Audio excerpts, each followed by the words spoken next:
اللہم صلی علی محمد النبی الأمی وعلی آلہ وسلم تسلیما۔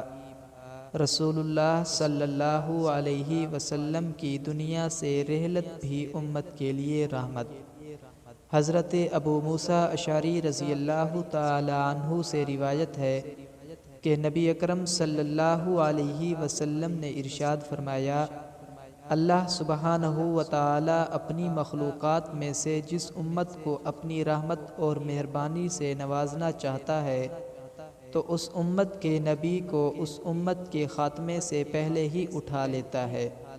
اس طرح اللہ تعالیٰ اس نبی کو اس امت کے لیے اجر و ثواب اور نیکیوں کا پیش خیمہ بنا دیتا ہے، یعنی وہ نبی اللہ کے ہاں اپنی امت کے لیے شافع بن جاتے ہیں۔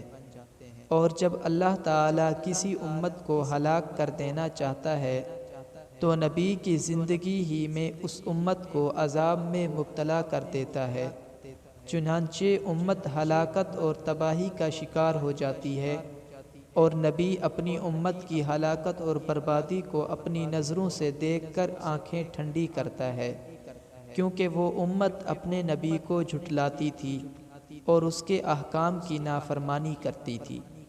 صحیح مسلم۔ اللہ پاک ہم سب کو آقا نامدار صلی اللہ علیہ وسلم کا سچا غلام بنائے۔